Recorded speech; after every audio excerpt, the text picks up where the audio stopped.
ನಿಮ್ಮ ಮಕ್ಕಳಿಗೂ ಹೀಗೆ ಆಗಿದ್ಯಾ? ದೇಹದಲ್ಲಿ ಉಷ್ಣತೆ, ಯೂರಿನ್ ಇನ್ಫೆಕ್ಷನ್ಸ್, ಶಾಲೆ ಹೋಗೋ ಮಕ್ಕಳಿಗೆ ಇದೆಲ್ಲ ಕಾಮನ್. ಸೊ, ಅದಕ್ಕೆ ನಾನು ಭಾರ್ಗವ್‌ಗೆ ಏನು ರೆಮಿಡೀಸ್ ಮಾಡಿಕೊಟ್ಟೆ ಅಂತ ನಾನು ಇವತ್ತು ಶೇರ್ ಮಾಡ್ಕೋತಾ ಇದ್ದೀನಿ. ಹಾಗೆ ಮೊದಲನೇದಾಗಿ ಫಸ್ಟ್ ಸ್ಟೆಪ್ಪು ನೀರನ್ನ ಜಾಸ್ತಿ ಕುಡಿಸ್ಬೇಕು.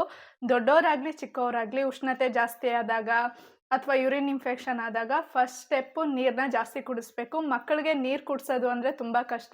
ಸೊ ಹೀಗೆ ಮಾಡಿಕೊಟ್ರೆ ನೀರು ಥರ ಲಿಕ್ವಿಡ್ಸ್ ಅವ್ರಿಗೆ ಚೆನ್ನಾಗಿ ಹೋಗುತ್ತೆ, ತುಂಬ ಬೇಗ ಸಾಲ್ವ್ ಆಗುತ್ತೆ. ಹಾಗೆ ದೇಹದಲ್ಲಿ ಉಷ್ಣತೆನೂ ಕಮ್ಮಿ ಆಗುತ್ತೆ. ಬೆಸ್ಟ್ ಅಂತ ನಾನು ಶೇರ್ ಮಾಡ್ಕೋತಾ ಇದ್ದೀನಿ. ಇವತ್ತು ನಾನು ಒಂದು ರೆಮಿಡಿನ ಶೇರ್ ಮಾಡ್ಕೋತಾ ಇದ್ದೀನಿ. ಹಾಗೆ ನಿಮಗೆ ಅದು ಜಾಸ್ತಿ ಅನಿಸಿದಾಗ ಹಾಸ್ಪಿಟ್ಲಿಗೆ ತೋರಿಸ್ಕೊಳ್ಳಿ. ಅದ್ರ ಜೊತೆ ಇದನ್ನ ಫಾಲೋ ಮಾಡಿ.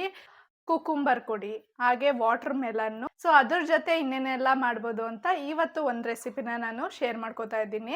ನೈಟೇ ಎಳ್ಳೀರಿಗೆ ಕಲ್ಸಕ್ರೆ ಹಾಕಿ ನೆನೆಸಿಟ್ಟಿದ್ದೆ. ಅದನ್ನ ಒಂದು ಬೌಲ್ಗೆ ಹಾಕೊಳ್ಳಿ. ನೆನೆಸಿಟ್ಟಿರೋ ಸಬ್ಜಾ ಸೀಡ್ಸು 2 ಸ್ಪೂನ್ ಹಾಕ್ತಾ ಇದ್ದೀನಿ.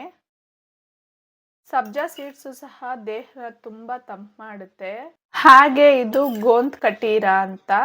ಸೊ ಇದನ್ನ ನೈಟೇ ನೆನೆಸಿಟ್ಟಿದ್ದೀನಿ. 2 ಹಾಕಿದ್ರೆ ಸಾಕು. ಇದರಲ್ಲಿ 2 ಥರ ಇರುತ್ತೆ, ಗೋಂದ್ ಕಟೀರ ಅಂತ.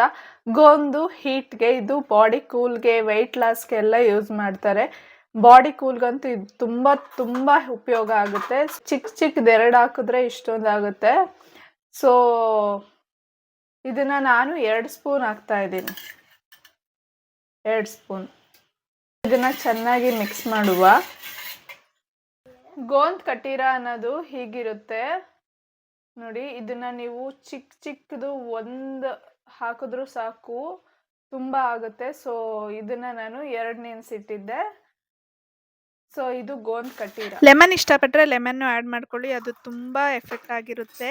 ಸೊ ನೋಡೋಕೆ ಎಷ್ಟು ಚೆನ್ನಾಗಿದೆ, ಕುಡಿಯೋಕ್ಕೂ ಅಷ್ಟೇ ಚೆನ್ನಾಗಿದೆ. ಭಾರ್ಗವ್ ಇಷ್ಟಪಟ್ಟು ಕುಡ್ದ. ಈ ಸ್ಟೆಪ್ ಜೊತೆ ಇನ್ನು ಬೇರೆ ಬೇರೆ ಸ್ಟೆಪ್ಸ್ ಏನೇನು ಫಾಲೋ ಮಾಡಿದೆ ಅಂತ ನನ್ನ ಅಕೌಂಟ್ನ ಫಾಲೋ ಮಾಡಿ, ನಿಮಗೆ ವಿಡಿಯೋಗಳು ಬರ್ತಾ ಇರುತ್ತೆ. ಸೊ ಮಕ್ಕಳಿಗಾಗಲಿ ದೊಡ್ಡವ್ರಿಗಾಗಲಿ ಇದನ್ನು ಟ್ರೈ ಮಾಡಿ. ವ್ಲಾಗಲ್ಲಿ ಸಿಗುವ. ಬಾಯ್ ಬಾಯ್.